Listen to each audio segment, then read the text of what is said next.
Hello friends, പത്രമാറ്റിൻ്റെ പുതിയ എപ്പിസോഡിലേക്ക് എല്ലാവർക്കും സ്വാഗതം.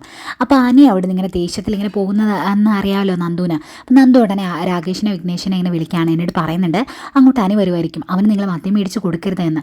അതെന്താ കാര്യം എന്ന് ചോദിക്കുമ്പോഴേക്കും അവൻ അവിടെ വരുമ്പോൾ നിങ്ങൾ കാര്യങ്ങൾ എന്താണെന്ന് വിശദമായിട്ട് അറിഞ്ഞാൽ മതി, ഏതായാലും മദ്യം മേടിച്ച് കൊടുത്തേക്കരുത് എന്നിങ്ങനെ പറയുമ്പോഴേക്കും അവർ പറയാണ് ഞങ്ങൾ അങ്ങനെ സ്ഥിരമായിട്ട് കുടിക്കത്തൊന്നുമില്ല, വല്ലപ്പോഴും ഒക്കെ കുടിക്കാറുള്ളൂ എന്നിങ്ങനെ പറയുമ്പോഴേക്കും അതിൻ്റെ ആവശ്യമില്ല, ഇനി നിങ്ങളെങ്ങാനും മദ്യപിച്ച് എവിടെയെങ്കിലും കണ്ടിട്ടുണ്ടെങ്കിൽ രണ്ടിനെ എല്ലാത്തിനും ഞാൻ തൂക്കിയെടുത്ത് എന്നൊക്കെ ഇങ്ങനെ പറയുന്നുണ്ട് കേട്ടോ.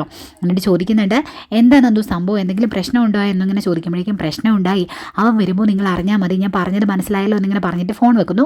ഫോൺ വെച്ച് കഴിയുന്നത് കോളിംഗ് ബെൽ ഇങ്ങനെ അടിക്കുകയാണ് കേട്ടോ. വാതിൽ തുറക്കുമ്പോൾ കാണുന്നത് നമ്മുടെ അനിയാണ്.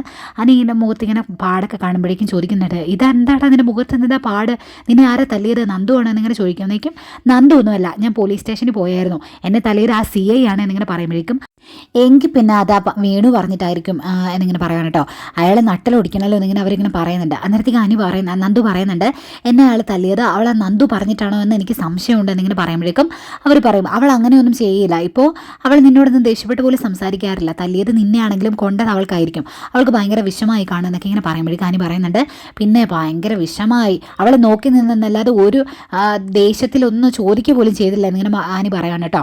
അവളുടെ മേലുദ്യോഗസ്ഥനല്ലേ നിന്നെ തല്ലിയത്, അവൾക്ക് തടയുന്നതിന് ഒരു പരിധിയുണ്ട്, വേറെ ഒന്നും ചെയ്യാൻ പറ്റാത്തത് കൊണ്ടായിരിക്കും അവൾ ചിലപ്പോൾ പ്രതികാരിക്കാതെ ഇങ്ങനെ ഇരുന്നത് എന്നൊക്കെ ഇങ്ങനെ പറയുമ്പോഴേക്കും എന്താണെങ്കിലും എനിക്ക് തലയ്ക്ക് ഭ്രാന്ത് പിടിക്കുകയാണെന്ന്, ഇന്ന് എനിക്ക് 2 പെഗ് കഴിക്കണം, എനിക്ക് ഉണ്ടെങ്കിൽ ഒന്ന് താ എന്നിങ്ങനെ പറയുമ്പോഴേക്കും അവർ പറയും ഞങ്ങൾ കുടി നിർത്തിയടാ, ഇനി കുടിക്കുന്നില്ല, നിനക്ക് മനസ്സിലായില്ല എന്നിങ്ങനെ പറയുമ്പോഴേക്കും ഞങ്ങൾ കുടി നിർത്തി, ഇപ്പോൾ അങ്ങനെയൊന്നും മേടിച്ച് വെക്കാറില്ല എന്നിങ്ങനെ പറയുമ്പോഴേക്കും അപ്പോൾ എനിക്ക് മദ്യം തരാനായിട്ട് നിങ്ങൾക്ക് കഴിയില്ല, അതല്ലേ കാര്യം, കുഴപ്പമില്ല, എല്ലാവരും കണക്കാം, സ്നേഹിക്കുന്ന പെണ്ണും കൂട്ടുകാരും എല്ലാവരും കണക്കാം, ഇനിയിപ്പോൾ എനിക്ക് കുടിക്കണമെന്നുണ്ടെങ്കിൽ നിങ്ങളുടെ അടുത്ത് തന്നെ വരണമെന്നൊന്നുമില്ലല്ലോ, ഞാൻ ബാറി കയറി കഴിച്ചോളാം എന്നിങ്ങനെ പറയും. അന്നേരം അവർ പറയുന്നുണ്ട് അങ്ങനെ നീ തന്നെ കഴിക്കാൻ പോകണമെങ്കിൽ ഞങ്ങൾ ആദർശേട്ടനെ വിളിച്ച് പറയും കേട്ടോ എന്നിങ്ങനെ പറയുവാണ്. അന്നേരം ദേഷ്യപ്പെട്ട് നിന്നോട് പറഞ്ഞിട്ട് കാര്യമൊന്നുമില്ല എന്നിങ്ങനെ പറഞ്ഞ് അവിടെ നിന്ന് അങ്ങനെ ദേഷ്യപ്പെട്ട് അങ്ങ് ഇറങ്ങി പോരുവാണ് കേട്ടോ അനി. അന്നേരം അവരിങ്ങനെ പിടിച്ചു നിർത്താനൊക്കെ ശ്രമിക്കുന്നുണ്ട്, പക്ഷേ എടാ നീ വിഷമിക്കേണ്ട എന്നൊക്കെ ഇങ്ങനെ പറഞ്ഞ് നിർത്തുന്നുണ്ട്. പക്ഷേ അവന് ദേഷ്യപ്പെട്ട് ഇങ്ങനെ അങ്ങോട്ടിങ്ങനെ പുറത്തോട്ട് ഇറങ്ങി പോരുന്നു. പിന്നെ കാണിക്കുന്നത് സച്ചിദാനന്ദനെയാണ്. സച്ചിദാനന്ദനെ കാണാനായിട്ട് ഇങ്ങനെ അങ്കിൾ വരുവാണ് കേട്ടോ.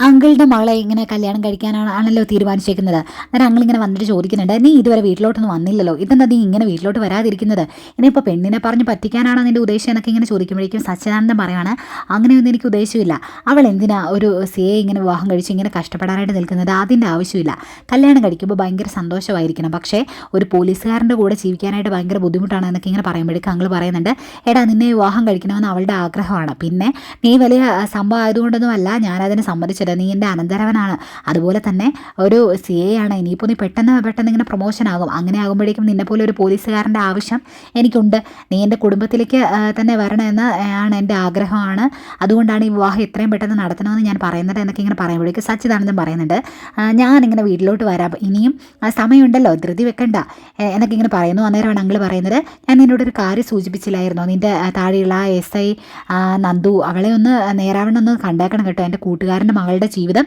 തകരാനുള്ള പ്രധാന കാരണം അവളാണ്, എൻ്റെ കൂട്ടുകാരൻ്റെ മകളുടെ ഭർത്താവായിരുന്നു അനന്തപുരിയിൽ അനി, അവനും ആ നന്ദുവും തമ്മിൽ സ്നേഹത്തിലാണ്, അതാണ് അവർ തമ്മിൽ ഇങ്ങനെ പിരിയാനായിട്ടുള്ള മെയിൻ കാരണം, അതുകൊണ്ട് അവളെ ഒന്ന് സൂക്ഷിച്ചാണ് എന്നൊക്കെ ഇങ്ങനെ പറയുന്നു കേട്ടോ. നേരെ സച്ചിദാനന്ദൻ പറയുന്നുണ്ട് അങ്കിള് പറയുന്ന പോലെ അവർ തമ്മിൽ അങ്ങനെ ഒരു ബന്ധമൊന്നും ഇല്ല എന്നിങ്ങനെ പറയുമ്പോഴേക്കും ഉണ്ടെന്ന് ഉള്ളത് കൊണ്ടല്ലേ ഈ പ്രശ്നങ്ങളൊക്കെ മൊത്തം ഉണ്ടായത്, അതുകൊണ്ട് നീ ഒന്ന് സൂക്ഷിച്ചു എന്നൊക്കെ ഇങ്ങനെ പറയും. എന്നിട്ട് അതിൻ്റെ കൂടെ പറയുന്നുണ്ട് വേണു പറഞ്ഞായിരുന്നു അവൻ എപ്പോഴും അവളുടെ പുറകെ കറങ്ങി നടക്കുവാണ്, എപ്പോഴും പോലീസ് സ്റ്റേഷനിൽ പോകുക എന്നൊക്കെ ഇങ്ങനെ അങ്ങോട്ട് വരാറില്ലേ, വന്നിട്ടില്ല എന്നൊക്കെ ചോദിക്കുമ്പോഴേക്കും സച്ചിദാനന്ദൻ പറയുന്നുണ്ട് അവൻ വരാറുണ്ട്, അവനോട് ഞാൻ പറഞ്ഞതാണ് ഇനി മേലെ അവനോട് അങ്ങോട്ടേക്ക് വന്നേക്കരുതെന്ന് ഞാൻ പറഞ്ഞിട്ടുണ്ട് എന്നിങ്ങനെ, പിന്നെ അവൻ വന്നു എന്നൊക്കെ, അതുകൊണ്ട് തന്നെ അങ്ങനെ വന്നതിൻ്റെ പാട് അവൻ്റെ മുഖത്ത് കിടപ്പുണ്ട് എന്നൊക്കെ ഇങ്ങനെ പറയുമ്പോഴേക്കും ആഹാ നീ അവനെ അടിച്ചു പൊട്ടിച്ചോ എങ്കിൽ ഇരിക്കട്ടെ ഒരു ഷെയ്ഖ് ഹാൻഡ് എന്നൊക്കെ ഇങ്ങനെ പറഞ്ഞിട്ട് ഷെയ്ഖ് ഹാൻഡൊക്കെ ഇങ്ങനെ കൊടുക്കുവാണ് കേട്ടോ. എന്നിട്ട് പറയുന്നുണ്ട് ഞാൻ ഈ വിവരം ചൂടോട് കൂടിയിട്ട് എൻ്റെ കൂട്ടുകാരനെ അറിയിക്കട്ടെ, അവന് സന്തോഷമൊക്കെ എന്നൊക്കെ ഇങ്ങനെ പറഞ്ഞിട്ട് അവിടെ നിന്ന് പോവുകയാണ്. ഏതായാലും അമ്മാവൻ ഇങ്ങനെ പോയി കഴിയുമ്പോഴേക്കും സച്ചിദാനന്ദൻ ഇങ്ങനെ ആലോചിക്കുകയാണ് ഈശ്വര ഇനിയിപ്പോൾ നന്ദുവിന് അവനോട് എന്തെങ്കിലും സ്നേഹമുണ്ടോ, ഉള്ളത് തന്നെയാണോ ഇതൊക്കെ എന്നിങ്ങനെ ആലോചിക്കുന്നുണ്ട്. ഏതായാലും അങ്ങേര് ഇങ്ങനെ നേരെ പോകുന്നത് വേണുവിൻ്റെ അടുത്തോട്ടാട്ടോ. എന്നിട്ട് വേണുവിനോട് ഈ കാര്യം ഇങ്ങനെ പറയുന്നു, വേണുവിന് ഭയങ്കര സന്തോഷം, അപ്പോൾ അവന് കാരണത്തിനൊന്നും കിട്ടിയില്ലേ, ഏതായാലും നല്ല കാര്യം എനിക്ക് ഇഷ്ടപ്പെട്ടു എന്നിങ്ങനെ പറയുമ്പോഴേക്കും എൻ്റെ അനന്തരവനാണ് ഇവിടുത്തെ CI എന്നിങ്ങനെ ഞാൻ നിന്നോട് പറഞ്ഞതല്ലേ, അവനാണ് എൻ്റെ മകളെ വിവാഹം കഴിക്കാനായിട്ട് പോകുന്നത്, അവൻ ഡ്യൂട്ടിയുടെ കാര്യത്തിൽ ഇവിടെ അങ്ങോട്ടും ഇങ്ങോട്ടും ഇല്ല, ഇപ്പോൾ ആ പോലീസ് സ്റ്റേഷനിലെ എല്ലാവരും നക്ഷത്ര എണ്ണുമായിരിക്കും, അതുകൊണ്ട് നീ ഇനി പറഞ്ഞ് ഈ നന്ദുവിനെ അവനിങ്ങനെ മര്യാദ പഠിപ്പിച്ചോളൂ എന്നൊക്കെ ഇങ്ങനെ പറഞ്ഞ് ഭയങ്കര സന്തോഷമാണ് കേട്ടോ വേണുവിന്. അന്നേരം അങ്ങേര് പറയുന്നുണ്ട്, ഈ കാര്യങ്ങളൊക്കെ നേരാണ്, പക്ഷേ നീ ഒരു കാര്യം കൂടി ശ്രദ്ധിച്ചോണം, എനിക്ക് തരാനുള്ള പൈസ ഉടനെ പറഞ്ഞ സമയത്ത് തന്നെ തന്നേക്കണം. ഡിവോഴ്സ് മേടിക്കുമ്പോൾ കോമ്പൻസേഷനായിട്ട് കണക്ക് പറഞ്ഞ് മേടിച്ചോണം, എങ്കിലേ എൻ്റെ കടവും കൂടെ വീട്ടാനായിട്ട് പറ്റുള്ളൂ. അത് വീട്ടിയാലല്ലേ എങ്കിലേ നിൻ്റെ അടുത്തോട്ട് വരുന്നതും എൻ്റെ ഈ അനന്തരവൻ CA തന്നെ ആയിരിക്കും. അതും നീ മറന്നു പോകേണ്ടത് എന്നിങ്ങനെ പറഞ്ഞിട്ട് അങ്ങേര് അവിടെ നിന്ന് പോവുകയാണ് കേട്ടോ. പോയി കഴിയുമ്പോഴേക്കും ആ വേണുവിനാകെ ഇങ്ങനെ ടെൻഷൻ ആവുകയാണ് കേട്ടോ, കാരണം പൈസ കൊടുക്കാനുള്ളതൊന്നും ആയിട്ടില്ലല്ലോ. അന്നേരം വേണു പറയുന്നുണ്ട്, ഏതായാലും എൻ്റെ മോളതെല്ലാം വിളിച്ച് പറഞ്ഞതിൻ്റെ പേരിൽ അനന്തപുരിയിലുള്ളവർ നാറിയിരിക്കുകയാണ്, ഇപ്പം പുറത്തിറങ്ങാൻ പോലും വയ്യാത്ത അവസ്ഥയായി, അതുകൊണ്ട് എന്തെങ്കിലുമൊക്കെ കോമ്പൻസേഷൻ തരാൻ വേണ്ടിയിട്ട് വിളിക്കും, ഈ പ്രശ്നം ഒതുക്കാൻ വേണ്ടി എന്നൊക്കെ ഇങ്ങനെ വേണു ഇങ്ങനെ ചിന്തിക്കുന്നുണ്ട് കേട്ടോ. പിന്നെ കാണിക്കുന്നത് നമ്മുടെ അനിയാണ്. അനി ഇങ്ങനെ ആകപ്പാട് ഇങ്ങനെ ദേഷ്യത്തിൽ അനി ഇങ്ങനെ വീട്ടിലോട്ട് പോവായിരുന്നു. ആ സമയത്താണ് നന്ദു വിളിക്കുന്നത്. ഫോൺ എടുത്ത് നോക്കുമ്പോഴേക്കും നന്ദു എന്ന് അറിയുന്നത് ദേഷ്യപ്പെട്ട് ഇങ്ങനെ ഫോൺ എടുക്കാതെ നേരെ പോക്കറ്റ് വെക്കുക കേട്ടോ, എടുക്കുന്നേ ഇല്ല, നേരെ വിട്ടു പോവുകയാണ് ദേഷ്യത്തോടെ. അന്നേരത്തേക്ക് നന്ദുവിനാകെ വിഷമാവുന്നുണ്ട്. ഇനി എന്ത് ചെയ്യുന്ന ഓർത്ത് ഇങ്ങനെ വിഷമിച്ചിരിക്കുകയാണ്. അന്നേരമാണ് അങ്ങോട്ടേക്ക് ഒരു ഫയലും ഒക്കെ ആയിട്ട് ASI അങ്ങോട്ട് വരുന്നത്. എന്നിട്ട് നന്ദുവിനോട് ചോദിക്കുന്നു, എന്താ മേഡം ഒരു സങ്കടം പോലെ, അനിയെ CA സാറ് അടിച്ചു അതുകൊണ്ടാണോ എന്നൊക്കെ ഇങ്ങനെ ചോദിക്കുമ്പോഴേക്കും, എനിക്ക് എന്തെങ്കിലും സങ്കടം ഉണ്ടെങ്കിൽ ഞാൻ അതിന് പരിഹാരം കണ്ടോളാം, താനാണോ എൻ്റെ സങ്കടങ്ങൾക്കെല്ലാം പരിഹാരം കാണുന്നത് എന്നൊക്കെ ഇങ്ങനെ ചോദിക്കുമ്പോഴേക്കും, അല്ല മേഡത്തിൻ്റെ സങ്കടം കണ്ടുകൊണ്ട് ഞാൻ ചോദിച്ചത് എന്നിങ്ങനെ പറയുമ്പോഴേക്കും, അങ്ങനെ എന്തെങ്കിലും ഉണ്ടെങ്കിൽ ഞാൻ പരിഹരിച്ചോളാം, താൻ ഇവിടുന്ന് പോകാൻ നോക്കിയെന്നിങ്ങനെ പറയും. അന്നേരം അങ്ങനെ പിന്നെ അതിനെ ഇങ്ങനെ ബൂസ്റ്റ് ചെയ്ത് ഇങ്ങനെ പറയാനായിട്ട് തുടങ്ങുമ്പോഴേക്കും നന്ദു പറയുന്നുണ്ട്, നിങ്ങളൊക്കെ ആരാണ് എന്താണെന്ന് എനിക്ക് നന്നായിട്ട് അറിയാം, മനസ്സിൽ സന്തോഷം വെച്ചിട്ട് പുറമേ ഇമാതിരി അഭിനയിക്കേണ്ട കാര്യമൊന്നുമില്ല എന്ന് പറയുമ്പോഴേക്കും, അഭിനയിച്ചതല്ല മേഡം, എനിക്ക് ശരിക്കും സങ്കടം വന്നു, അനന്തപുരിയിലെ പയ്യനെയല്ലേ ആ CA സാർ തല്ലിയത്, അതിൻ്റെ ആവശ്യമില്ലായിരുന്നു എന്നിങ്ങനെ എനിക്ക് തോന്നി എന്നൊക്കെ ഇങ്ങനെ പറയുമ്പോഴേക്കും, അങ്ങനെ തോന്നിയെങ്കിലേ അത് മനസ്സിലിരുന്നോട്ടെ, എന്താ വേണ്ടതെന്ന് വെച്ചാൽ ഞാൻ ചെയ്തോളാം, നിങ്ങൾ ഇവിടുന്ന് പോകുന്നിങ്ങനെ പറഞ്ഞ് ദേഷ്യപ്പെട്ട് ഇങ്ങനെ പെടുവാണ് കേട്ടോ. അന്നേരം അങ്ങനെ അവിടെ നിന്ന് ഇറങ്ങി പോകുന്നു. അവളുടെ കാമുകിയെ തല്ലിയതിൻ്റെ ദേഷ്യമാണ് എൻ്റെ ദേഹത്തോട്ട് ഇങ്ങനെ തീർക്കുന്നത് എന്നിങ്ങനെ ഇങ്ങനെ ASI ഇങ്ങനെ ആലോചിക്കുകയാണ് കേട്ടോ. എന്നിട്ട് നേരെ ഇങ്ങനെ ഇനി ഈ കാര്യം നമുക്ക് ചൂടോടെ മറ്റേ CA സാറിനെ അറിയിക്കാമെന്ന് പറഞ്ഞുകൊണ്ട് ഇങ്ങനെ ASI ഇങ്ങനെ അങ്ങ് അടുത്തോട്ടേക്ക് പോകുന്നു. അവിടെ ചെന്ന് കഴിയുമ്പോഴേക്കും ഇപ്പോൾ പുതിയ ആളാണ് കേട്ടോ CA ആയിട്ട് വന്നേക്കുന്നത്. അതായത് പഴയ CA എടുത്ത് മാറ്റി പുതിയൊരു വേഷമായിട്ട് വേറെ ഒരാളെ എടുത്തേക്കുക, കാരണം നന്ദുമായിട്ട് മാച്ച് ചെയ്ത് പോകണമല്ലോ, അതുകൊണ്ട്.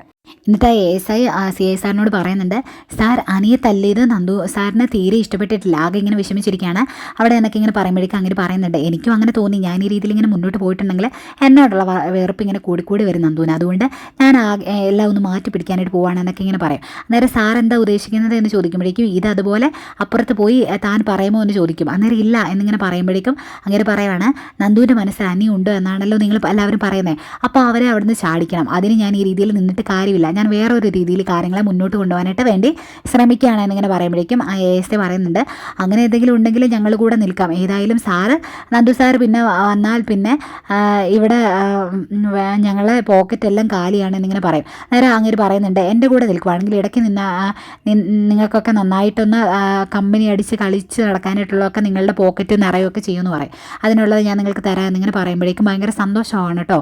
പിന്നെ കാണിക്കുന്നത് ദേവയാനയാണ്. അനന്തപുരിയുടെ ഫ്രണ്ടിൽ ഇങ്ങനെ പത്രമൊക്കെ വായിച്ചുകൊണ്ടിരിക്കുന്നു. അന്നേരം മുത്തശ്ശൻ ഇങ്ങനെ ഇറങ്ങി വരുന്നു.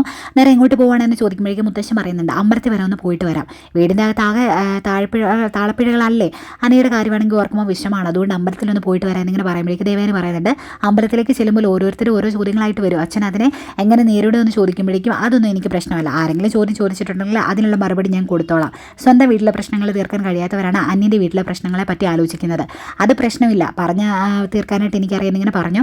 എന്നിട്ട് അവരിങ്ങ് പോകാനായിട്ട് ഇങ്ങനെ തുടങ്ങുമ്പോഴേക്കും അനി വരുവാണ് കേട്ടോ. അനി വന്നു കഴിയുമ്പോഴേക്കും ആകെ ടെൻഷൻ, മുഖത്തെ അടിച്ച പാട് മുത്തശ്ശൻ കാണുമല്ലോ, അതുകൊണ്ട് പയ്യെ വന്നിട്ട് ഇങ്ങനെ മുഖത്ത് കൈയൊക്കെ ഇങ്ങനെ വെച്ച് അങ്ങനെ പോവാണ് കേട്ടോ. അന്നേരം മുത്തശ്ശൻ പിടിച്ച് നിർത്തിയിട്ട് ചോദിക്കും, എന്താണ് നിനക്കൊരു പരിങ്ങലെന്ന്. അന്നേരം ഒന്നുമില്ല എന്നിങ്ങനെ പറയുമ്പോഴേക്കും മുത്തശ്ശി ചോദിക്കുന്നുണ്ട്, നീ എന്താണ് മുഖം ഇങ്ങനെ മറച്ചു പിടിച്ചേക്കുന്നത്, കൈ മാറ്റിക്കേടെ എന്നിങ്ങനെ പറയുമ്പോഴേക്കും ഇങ്ങനെ വിഷമിച്ച് ഇങ്ങനെ നിൽക്കുവാണ് കേട്ടോ.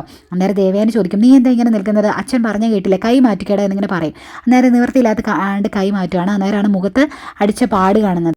അപ്പോൾ ദേവയാനി മുത്തശ്ശനൊക്കെ ചോദിക്കുന്നുണ്ട്, ആരാ നിന്നെ തല്ലിയതെന്ന്. അന്നേരം മുത്തശ്ശൻ ഇങ്ങനെ ചോദിക്കുന്നുണ്ട്, എന്താടാ നീ വല്ലവരുടെയും കൂടെ തല്ലുകൂടാനായിട്ട് പോയോ, അതോ നിന്നെ ആരെങ്കിലും മനഃപൂർവ്വം തല്ലിയോ, എന്താണെങ്കിലും സത്യസന്ധമായിട്ട് കാര്യം പറയണം എന്നിങ്ങനെ പറയും. അന്നേരം അനി പറയാണ്, ഞാൻ പോലീസ് സ്റ്റേഷനിൽ പോയായിരുന്നു എന്ന്. അന്നേരം പോലീസ് സ്റ്റേഷനിൽ പോയിട്ട് നിന്നെ ആരെങ്കിലും എന്തെങ്കിലും ചെയ്തോ, നന്ദുവാണോ നിന്നെ തല്ലിയത്, നീ എന്തിനാ അങ്ങോട്ടേക്ക് പോയത് എന്നൊക്കെ ഇങ്ങനെ ചോദിക്കുകയാണ് കേട്ടോ. അന്നേരം ദേവേന് പറയുന്നുണ്ട്, വേറെ എന്തിനാ, നന്ദുവിനെ കാണാൻ വേണ്ടി തന്നെയായിരിക്കും അവൻ പോയത് എന്ന് പറയും. അന്നേരത്തേക്ക് ഞാൻ അവിടെ പോയി എന്നത് നേരാണ്, പക്ഷേ എന്നെ തല്ലിയത് നന്ദുവല്ല, അവിടുത്തെ സീനിയർ ഓഫീസറാണ്, അവിടുത്തെ CA ആണ് എന്നെ തല്ലിയത് എന്നിങ്ങനെ പറയുമ്പോഴേക്കും അയാൾ എന്തിനാ നിന്നെ തല്ലിയത് എന്ന് ചോദിക്കും.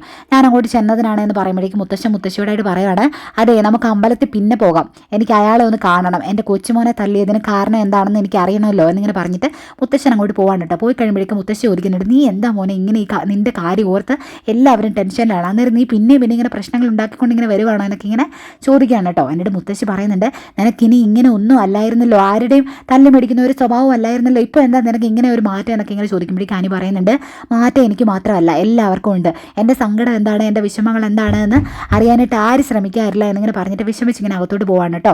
ഇനി നമ്മൾ എന്താ മോളെ കാണേണ്ടത് എന്നൊക്കെ ഇങ്ങനെ ദേവയാനോട് ഇങ്ങനെ ചോദിക്കുകയാണ് മുത്തശ്ശി. അന്നേരത്തേക്ക് ദേവയാനി പറയുന്നുണ്ട്, എനിക്കൊന്നും അറിയത്തില്ല അമ്മയെന്ന്. പിന്നെ കാണിക്കുന്നത് നമ്മുടെ CA ആണ് കേട്ടോ. അയാളിങ്ങനെ SP ഒക്കെ ഇങ്ങനെ വിളിക്കുന്നു. എന്നിട്ട് ഇങ്ങനെ ഒരു സംഭവം നടന്നതെന്ന് ചോദിക്കുമ്പോഴേക്കും ആ ഒരു അബദ്ധം പറ്റിയതാണ് എന്നിങ്ങനെ പറയും. എങ്കിൽ ഉടനെ തന്നെ അവിടെ പോയി മുത്തശ്ശനോടും അനിയോടും ഒക്കെ ക്ഷമ പറയണം എന്ന് പറയുന്നു. അങ്ങനെ ചെയ്യാൻ എന്നിങ്ങനെ പറഞ്ഞിട്ട് ഫോൺ ഇങ്ങനെ വെക്കുവാണ് കേട്ടോ. എന്നിട്ട് അങ്ങോട്ടേക്ക് ASA വരുമ്പോഴേക്കും അയാളുടെ കാര്യം പറയുമ്പോഴേക്കും, അയ്യോ സാർ അവിടെ പോയി ക്ഷമ പറഞ്ഞിട്ടുണ്ടെങ്കിൽ അതൊരു കുറച്ചിലല്ലേ എന്ന് ചോദിക്കുമ്പോഴേക്കും, അതൊന്നും താൻ ഓർക്കണ്ട, ഞാൻ ഈ കാര്യം ഏതായാലും ചെയ്യാൻ പോവുകയാണ് എന്നൊക്കെ ഇങ്ങനെ പറഞ്ഞിട്ട് ഇതുപോലെ ഇങ്ങനെ മുന്നോട്ട് ഇങ്ങനെ പോയിട്ടുണ്ടെങ്കിൽ ശരിയാവില്ല. പിന്നെ SP പറഞ്ഞിട്ട് അത് ഞാൻ ചെയ്തില്ല എങ്കിൽ ഇവിടുന്ന് തന്നെ ട്രാൻസ്ഫർ ആക്കും, അത് എനിക്ക് ഇഷ്ടമല്ല, എനിക്ക് നന്ദു ജോലി ചെയ്യുന്ന സ്റ്റേഷനിൽ തന്നെ പിടിച്ചു നിൽക്കണം, അതുകൊണ്ട് ഒന്ന് തല ഉനിച്ച് കൊടുക്കാൻ പോവുക, അതേ ശരിയാവുള്ളൂ എന്നിങ്ങനെ പറയും കേട്ടോ. എന്നിട്ട് പറയുന്നുണ്ട്, ഞാനത് നന്ദുവിനോട് പറയില്ല, SP പറഞ്ഞിട്ടാണ് ക്ഷമ പറഞ്ഞതെന്ന്. നന്ദുവിൻ്റെ ചേച്ചിമാർ പോയ വീട്ടിലൊരു പയ്യനില്ല, അവൻ്റെ ഞാൻ അന്നേരത്തെ ദേഷ്യത്തിൽ അങ്ങ് തല്ലിപ്പോയത്, അതുകൊണ്ട് എനിക്കൊരു മനസ്സമാനം ഇല്ലായിരുന്നു, അതുകൊണ്ട് ഞാൻ ക്ഷമ പറഞ്ഞതേ ഉള്ളൂ എന്ന് താൻ അങ്ങനെ പറയാവുള്ളൂ എന്നൊക്കെ ഇങ്ങനെ പറഞ്ഞിട്ട് പോവാണ് കേട്ടോ. എന്നാൽ ഉടനെ അങ്ങനെ ചെയ്യാൻ ഇങ്ങനെ രണ്ടുപേരും കൂടി ഇങ്ങനെ അവിടെ നിന്ന് ഇങ്ങനെ ഇറങ്ങി പോരുവാണ്. അങ്ങനെ ഇറങ്ങി പുറത്തേക്ക് ഇങ്ങനെ വരുമ്പോഴാണ് ദേ കാണുന്നത് നമ്മുടെ മുത്തശ്ശൻ ഇങ്ങനെ കട്ടക്കൽപ്പിൽ ഇങ്ങനെ വണ്ടിയിൽ വന്ന് ഇങ്ങനെ ഇറങ്ങുന്നു. എന്നിട്ട് അകത്തോട്ട് ഇങ്ങനെ കയറി വരുവാണ് കേട്ടോ. ഏതായാലും മുത്തശ്ശൻ വരുന്നത് കണ്ടിട്ട് ഇങ്ങനെ അന്തം വിട്ട് നിൽപ്പുണ്ട് രണ്ടുപേരും. ഇതൊക്കെ കാണിച്ചുകൊണ്ടാണ് ഇന്നത്തെ എപ്പിസോഡ് വൈൻഡപ്പ് ചെയ്യുന്നത്. അപ്പോൾ ഇനി അവിടെ എന്താണ് നടക്കാൻ പോകുന്നത് നാളെ കണ്ടറിയാം. ഈ ചാനൽ ഇഷ്ടപ്പെട്ട സബ്സ്ക്രൈബ് ചെയ്യണേ, അതുപോലെ ലൈക്ക് ചെയ്യാനും ഷെയർ ചെയ്യാനും മറക്കരുത്. Okay, bye bye.